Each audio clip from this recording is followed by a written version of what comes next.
lads, give your heart and soul. Run lads, shoot lads, give us all a go. Run lads, shoot lads, you can do it yet. Come on Newport County, oh, bang it in the net.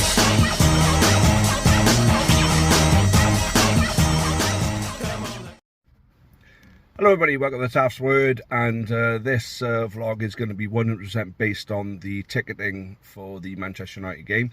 It's going to go over a bit of an explanation for my post in the county chat, and a little bit more to sort of debunk this whole corruption allegation. Now, I did record this once already and it went on for nearly 22 minutes, so I think no, that's a bit too long, because I did like go over everything like 3 or 4 times each.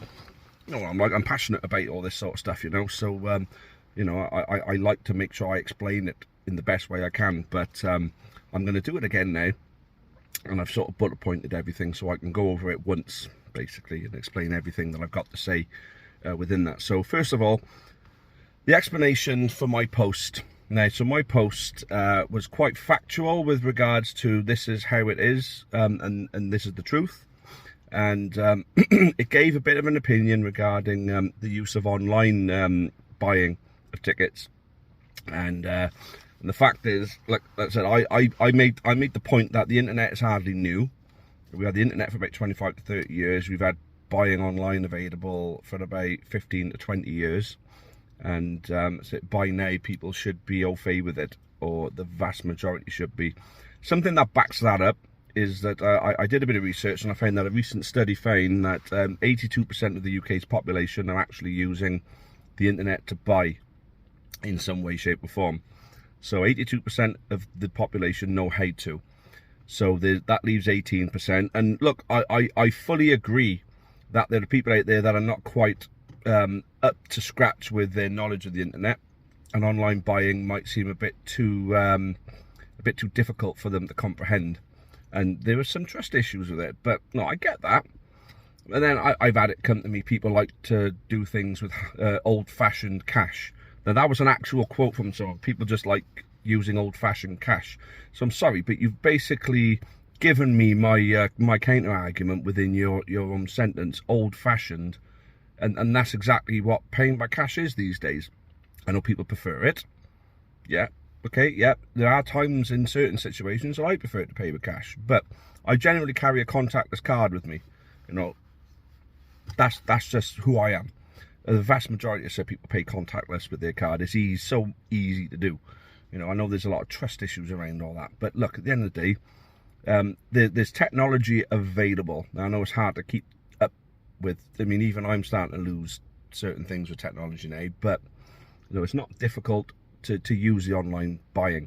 But the thing is, the point that I've made is 82% of the UK's population know how to. So the vast majority of people are using it. So that means that people who don't know how to use it, there's a very, very high likelihood that there are people who can use it for you. I can help you with it.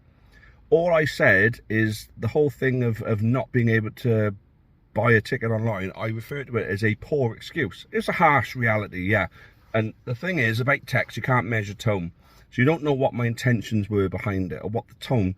I didn't mean for it to come across so harsh. I just basically made a point, which has been backed up by quite a lot of people, to be honest with you, because this is the world today. Old-fashioned cash isn't how you do things now. In some cases it is, but when it comes to ticketing for events, you don't get many events that that have an old-fashioned box office where you can go and buy a ticket with cash and queue up. You don't have that. The fact is, our season ticket holders and trust members were able to do that, which is going to bring me to my next point. Season ticket and trust members priority. If you've missed out on a ticket, and I really feel for you, if you are a county supporter who've missed out on a ticket and you can't get a spare before the game, and you end up having to watch it on TV or whatever, and you can't experience it, I genuinely feel absolutely gutted for you. Yeah, I can't explain that anymore, and I have put out for people to actually approach me with their spares if they have people that can't go, or so somebody comes down ill, or whatever reason, you know, they have to get rid of a ticket. I have put it out there for people to feel free to contact me if they'd like for that spare to go to a proper county supporter, because I've got a lot of people who've come to me now who want help with a spare if there's one available. I can, you know, if people do come to me and I can distribute as many spares as possible to proper county fans to ease that disappointment, you know, from so many people, then I'll do that. You know, I don't want anyone to miss out, and it's unfortunate, but we got a capacity of 9,500 for it, and 1,500 about to go to Manchester United, so we've had 8,000. And the thing is, the fan base, people are saying that, well, where are all these fans at other games? The chances are we got a lot of fans who can't make it to every game. And the reason why we have that 3,500 to 4,000 average at home is because you've got your diehards who are there for every game, and then the rest of it is made up with people who can make it to some games and can't make it to others. And that's why it sort of hovers around that. You know, sometimes you have a little spike, you know, you might hit over 4,000 fans, and sometimes it might have a little dip where you might get 3,300, but that's how it is. The chances are our fan base, there's likely that our actual fan base is around about the 12 to 15,000 mark, but not everybody can make every home game. You know, big games they make the effort for, of course, that comes with the territory. The Wrexham game people made the effort for, and it was fantastic. The effort's being made for the Man United game, but the fact is the vast majority of the home tickets were consumed by season ticket holders and trust members, so the spares that they managed to get would have gone to family members of theirs or friends of theirs that go to the county. So I'm happy enough to say that within that, say 12 to 15,000, you know, would-be fans, I'd say a high percentage, I'd say over 90% of the people going in the home end will be within that category. People who do go, I mean, look at people who play football on a Saturday who can't make it to games because they got their own games to play. This is on a Sunday. I know plenty of lads who are county supporters who play football or rugby even, you know, or other sports, or have families to spend time with, you know, where they think, right, Newport County are at home to Morecambe today, or I could spend the money that I would to take me and my boy to go and watch Morecambe. I could take the entire family out for the day with that. So for this one, I'm going to do that. You know, that's what I said. So there's a bit of narrow-mindedness about the fan base, you know, and the average support and what our potential fan base is for the bigger games. So people need to take a lot more into consideration. Now, the abuse that the staff endured was dreadful. I saw the video. I heard people. I was in that queue towards the back end. I heard some shouting. I didn't see what actually physically went on, but I've seen a lot of disappointment from people walking away. Yeah, oh my God, 5 hours queuing in the cold. I know how cold it was. 5 hours queuing in the cold to not get your ticket. Absolutely devastated. I was devastated for them. I was looking at them thinking, oh, I really wish this could have been different for you. Yeah, maybe the club could have done things a bit differently to make sure these things didn't happen, but we don't have the experience of managing these things. That, like I said, the last time we played a big club was Man City, 5 years ago. And then before that, it was Tottenham. Other than that, well, when have we ever really had this experience, except for like Wembley trips and things like that? But well, when it comes to selling out Rodney Parade, now Wembley trips, there's always going to be enough allocation to cater for everybody who wants them.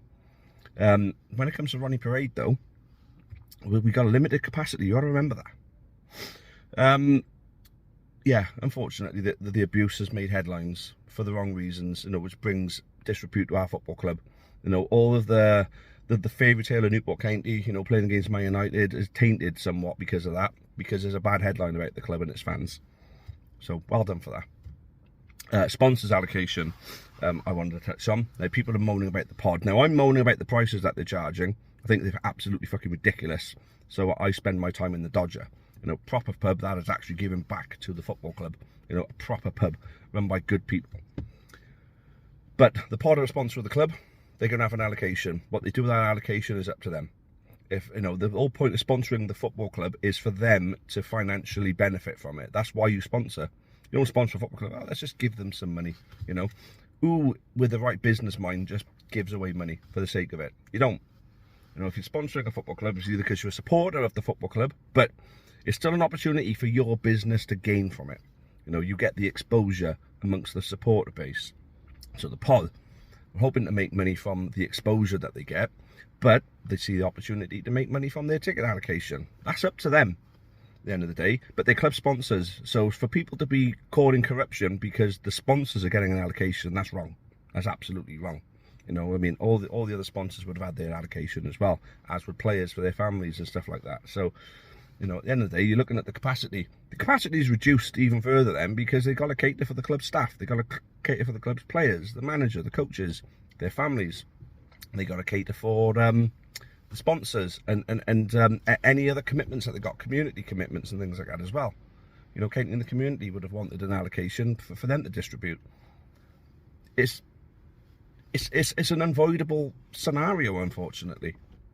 So going on to a loyalty system and how to measure the loyalty. Now, there's a lot of fans saying, oh, you know, I should be entitled to a ticket because I've been going for... No, look.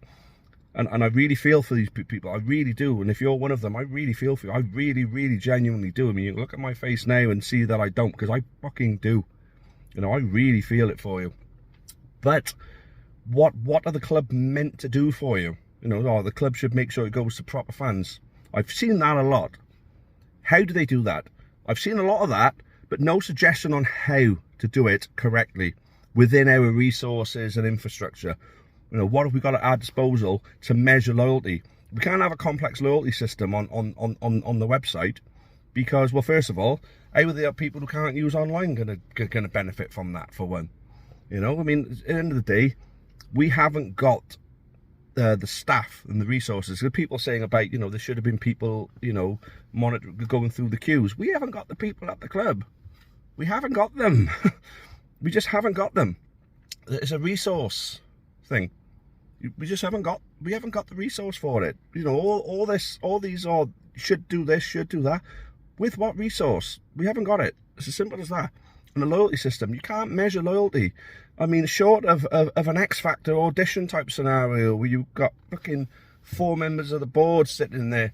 It's like, right, okay, you know, instead of singing a song, you're telling them your county story and whether you're entitled to a ticket based on that. You know, I mean, it's just madness. You can't. There is no liable way of doing it. So by season tickets, trust members and general sale, the club couldn't have done it any different. I want to reiterate that the staff did a fantastic job in the ticket office. Yes, okay, people had to walk away disappointed. There wasn't a lot of explanation. Well, other than the fact that they were told that they're closing at 7 o'clock. They can't stay on because they've worked for 12 hours already. It couldn't have been any clearer. I stayed in the hope that the queue may go down enough so I could get my tickets that night. I had to go the next morning. But I had a few people who were there that night who missed out, who couldn't go back the next day, who asked me to go and get their tickets for them with their trust membership numbers. And thankfully I was able to do that for them. So I was really glad of being able to do that. But Stacey in the shop, the ticket office weren't meant to open until 10. She came in at 8:30 and opened up early. And fans started getting served by, I think it was about 22. You can't fault that. Didn't have to. She was right at the front of all the abuse as well. So you'd have thought she wouldn't have had an appetite for doing it, but she did it anyway. So you know, for people complaining about the staff, no, you got to look at that. That there tells you the story of the mentality of the staff in that shop, well, in that ticket office. And like I said, you know, the other bullet point I got is about the resources to do better. Well, the problem is we don't have the resources to do better. Trust membership, season ticket holder. Can't afford a season ticket, fine. Can't make it to all the games, fine. What's a £5 a month? Couple of cups of coffee a month? You know, like, you know, I go to a Greg's and it's like roughly £2.50 for a cup of coffee. You go to Costa and it's £4.50 for a cup of coffee. What's £5 a month, really? You know, when it's going to the football club. It's not as if you're lining some bugger's pockets. It's going to the supporters' trust. And it's fan-controlled money for the football club. What's £5 a month? To guarantee, in this scenario, your ticket. And the grand scheme of things is not a lot. So if you say you can't afford £5 a month, I think there's a way you could, you know, for the sake of the football club. I think there's definitely a way that you could afford £5 a month. But there you go. Anyway, I've managed to slim it down from 22 minutes to 14. You know, and I got all the points I wanted to get across. I hope people understand my meaning. You know, I didn't in any way say that fans who couldn't use a computer didn't deserve to get a ticket. Those words were put into my mouth, and I don't appreciate that. The people I've got time for who've said that as well, and I really think, no, look, you know, that's beyond, you know, I thought you had more respect for me than that, you know. And they said, oh, but sorry, but that's how it reads. It's like, well, no, it doesn't read that way. It doesn't, because it's not fucking actually there in words. If I'd have said, look, it's your own fault if you can't use a computer, you don't deserve a ticket, yeah, but I didn't say that. What I said is that it's a poor excuse, you know, to say, oh no, I don't know how to use online. Surely there's someone in your life who does. That's all it was. You know, you can't measure my tone on text, and hopefully, you know, I come across a bit more empathetic about that situation now. But like I said, all it is that it's not a great excuse to say that they should open the club shop on the Monday, when you consider the abuse that they got. And on the general sale, it's not even just supporters of the club. There would be local Man United fans who were chancing their luck to try and get a ticket. And the chances are all the tickets would have gone online straight away anyway. They've got to make them available online. Because they're saying you should cater for local fans, you know, you should cater for Newport County fans, you know, because anyone could just go online. Yeah, but what about Newport County fans who don't live in Newport, who can't make it there that Monday morning? People who are in work, you know, who might get a spare half hour given to them by their boss to go online and get their ticket. There's no right or wrong way of doing this properly. And I think the club did the best they could with what they had at their disposal. So, there we go. Look, guys, thanks for watching. It's my intention to get more of these videos out. The TikTok channel is a bit more, you know, there's a bit more going on the TikTok channel these days, so I'm going to keep pushing that. But look, thanks for watching. Leave a like, subscribe, drop a comment, even give me a suggestion of the kind of videos you want me, you know, the subject matter you want me to talk about. Happy to do that. But no, I appreciate you taking the time to watch. And cheer for now, and as always, up the county.